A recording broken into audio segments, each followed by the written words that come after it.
تو وہ سارے اندازے ہو سکتے ہیں، لیکن جو غیب کا علم ہے وہ اللہ تعالیٰ کی ذات اگر نبیوں کو بھی اتنا ہی دیتی ہے اللہ کی ذات جتنا رب چاہتا ہے، اللہ نے واضح الفاظ میں کہہ دیا ہے کہ غیب کا علم جو ہے نا وہ میرے سوا کسی کے پاس نہیں ہے۔ اچھا جی، یہ پہلے ہم ذکر کر چکے ہیں، کچھ محفلیں ایسی ہوتی ہیں کہ ان سے نکل جانا چاہیے۔ یہ ضروری نہیں ہے کہ ہر محفل کے اندر ہم نے بیٹھ کے جو ہے وہ ضرور جمے رہنا ہے اور اس کا حصہ ہم نے بنے رہنا ہے۔ تو یہ تھوڑی سی بزی سلائیڈ ہے کہ اے محمد صلی اللہ علیہ وسلم، مخاطب حضور صلی اللہ علیہ وسلم کی ذات کو کیا گیا سچویشنلی، یہاں پہ جو ہے نا وہ یہودیوں کی اور مشرکین کی اور منافقین کے ریفرنس سے بات ہوگی، لیکن یونیورسلی ہم ساروں کے اوپر اپلائی ہوتا ہے۔ جب تم دیکھو کہ لوگ ہماری آیات پر نکتہ چینیاں کر رہے ہیں تو ان کے پاس سے ہٹ جاؤ، یہاں تک کہ وہ اس گفتگو کو چھوڑ کر دوسری باتوں میں لگ جائیں۔ اور اگر کبھی شیطان یعنی کہ ہم محو ہو جاتے ہیں اور باتوں میں لگے رہتے ہیں، ہم بھلاوے میں چلے جاتے ہیں، تو جس وقت تمہیں اس غلطی کا احساس ہو جائے اس کے بعد پھر ایسے ظالم لوگوں کے پاس نہ بیٹھو۔ ان کے حساب میں سے کسی چیز کی ذمہ داری پرہیزگار لوگوں پر نہیں ہے، البتہ نصیحت کرنا ان کا فرض ہے۔ کہ ان محفلوں سے آپ اٹھ تو جائیں لیکن نصیحت ان کو کر دیں، باقی وہ جو ہے آپ کی بات کو مانتے ہیں یا نہیں مانتے وہ اس کی ذمہ داری ہمارے اوپر نہیں ہے، لیکن نصیحت کر دینا، پیغام پہنچانا ہماری ذمہ داری ہے، شاید کہ وہ غلط روی سے بچ جائیں۔ چھوڑو ان لوگوں کو جنہوں نے اپنے دین کو کھیل اور تماشا بنا رکھا ہے اور جنہیں دنیا کی زندگی فریب میں مبتلا کیے ہوئے۔ ہاں، مگر یہ قرآن سنا کر نصیحت اور تنبیہ کرتے رہو کہ کہیں کوئی شخص اپنے کیے کرتوتوں کے وبال میں گرفتار۔ تو تنبیہ ہم نے کرنی ہے، پیغام پہنچانا ہے، ہماری بس اتنی رسپانسبلٹی ہے۔ اس کے بعد ان محفلوں کو چھوڑ دینا چاہیے، ان کا حصہ بننا جو ہے نا وہ ہمارے لیے کوئی سود مند نہیں ہوگا۔ اب یہ حضرت ابراہیم علیہ السلام کا جو فیمس کنورسیشن ہے جی اپنے فادر کے ساتھ، ان کے فادر کا نام آزر تھا، وہ بھی اسی صورت کے اندر ڈیٹیل سے بات آئی ہے، اور آپ کو پتا ہے کہ اس کے بعد پھر ان کے جو باپ ہیں انہوں نے انہیں گھر سے نکال دیا تھا۔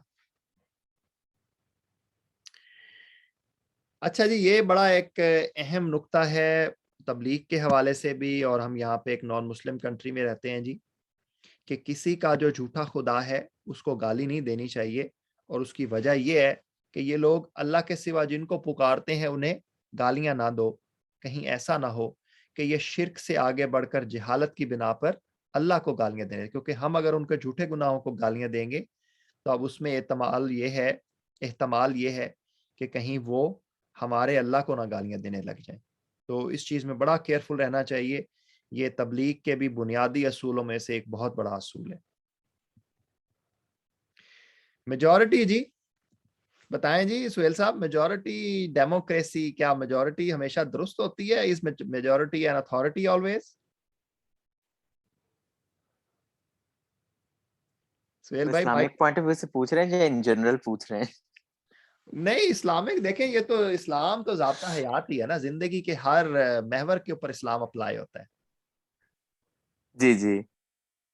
تو بتائیں میجورٹی جو ہے کیا یہ ہمیشہ میجورٹی درست ہوتی ہے؟ اور یہ ڈیموکریسی نہیں، اور ضروری نہیں ہے میجورٹی ہمیشہ درست ہو۔ ہاں جی، بالکل آپ صحیح کہہ رہے ہیں۔ تو یہ دو ریفرنسز ہیں جی، پہلے بھی اس کا قرآن پاک میں اور جگہوں پر بھی آ چکا ہے، اس صورت میں دو ریفرنسز ہیں، آیت نمبر 116 اور 119۔ اے محمد صلی اللہ علیہ وسلم، اگر تم ان لوگوں کی اکثریت کے کہنے پر چلو جو زمین میں بستے ہیں تو وہ تمہیں اللہ کے راستے سے بھٹکا دیں گے، وہ تو محض گمان پر چلتے اور قیاس آرائیاں کرتے ہیں۔ تو ایک تو اس کا سچویشنل میننگ ہے، یونیورسلی ہم ساروں کے اوپر اپلائی ہوتا ہے جی، کہ جو اکثریت ہے نا جی وہ اللہ کے راستے سے بھٹکانے والے لوگ ہیں، یہ اکثریت کی اللہ خود بتا رہا ہے، ٹھیک ہے نا جی۔ تو ہمیں اس چیز میں کیئرفل رہنا چاہیے۔ اور پھر دوسرا ریفرنس میں بتایا جا رہا ہے جی کہ بکثرت لوگوں کا حال یہ ہے کہ علم کے بغیر محض اپنی خواہشات کی بنا پر گمراہ کن باتیں کرتے ہیں۔ تو یہ جو میجورٹیز اینڈ اتھارٹی والا کانسیپٹ ہے، ڈیموکریسی والا جو کانسیپٹ ہے نا جی، وہ اللہ کی نظر میں کچھ صحیح کانسیپٹ نہیں ہے۔ اچھا جی، حرام اور حلال کے حوالے سے پچھلی صورتوں میں بھی ہم ڈیٹیل سے سورہ مائدہ کے اندر بھی، پیچھے سورہ نساء کے اندر بھی، سورہ بقرہ کے اندر بھی گائیڈنس آئی ہے،